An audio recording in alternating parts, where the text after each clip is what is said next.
Time and take a look at one of the year's best performing newcomers. Seek makes software products and business solutions, including solutions for the year 2000 problem.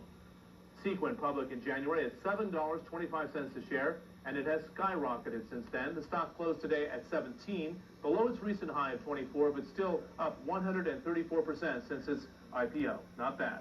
Joining me now with more on this hot IPO is Ravi Kokka, President and Chief Executive of Seek. He joins us, as you can see, from our Chicago bureau. Ravi, it's nice to have you on Capital Ideas. Welcome.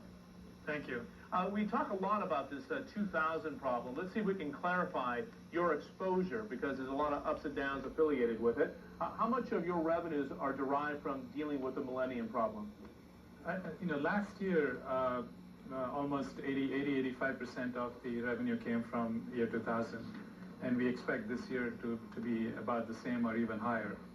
This raises a big question mark, of course. I want to see if we can get into this a little bit. I remember last week CS First Boston said, in fact, the targets that we're all talking about in terms of solving the problem of the millennium and turning over the computers into the new century is not going to generate the revenue that everybody originally thought. And now they've recanted that report.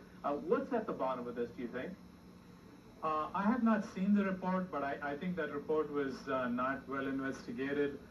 There is a tremendous demand for our products because only a small percentage of the 50,000 odd companies around the world have actually started work on the year 2000. So the demand for our product is very, very strong. So our revenues are going to grow very strongly. So I don't know where First Boston got their report. In general, there's a lot of uncertainty about the size of the market and what the valuation of the companies ought to be. And this is primarily because a lot of the financial analysts are still trying to find out where this is going to head, what companies are going to do after year 2000. So I think that's part of the confusion. Now, your revenues grew 164% if you're comparing 97 to 96 for the first 6 months. In fact, can you keep up that sort of pace? I believe so. In fact, if you look at the analyst projections, it's going to be even higher. We're talking about close to 250, 300% growth in revenues.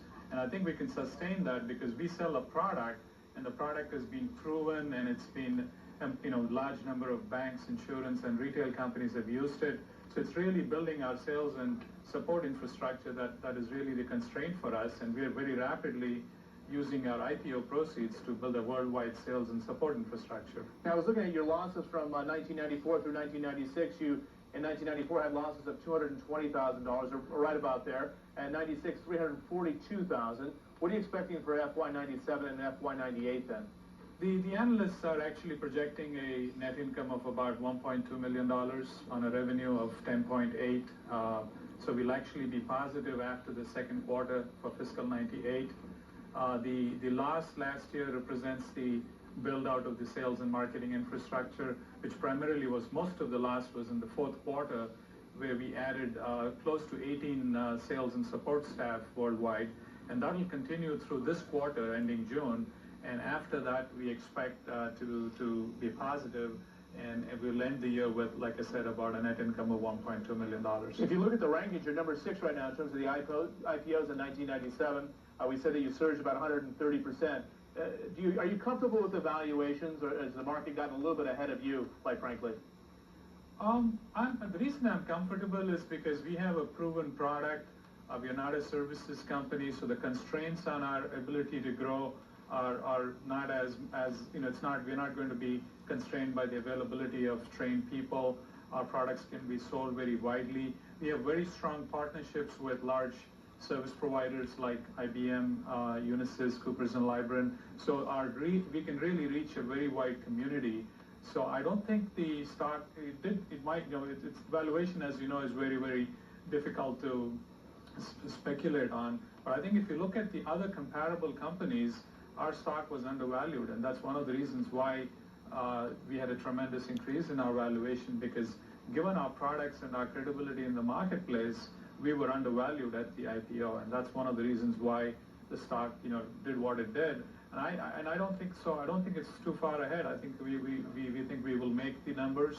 We're very confident to keep the growth. We have a very good story beyond the year 2000. So we're not just a year 2000 company, even though most of our revenues in the next 2 years will come from this particular segment. Okay, it's nice to have you on Capital Ideas. We appreciate you joining us.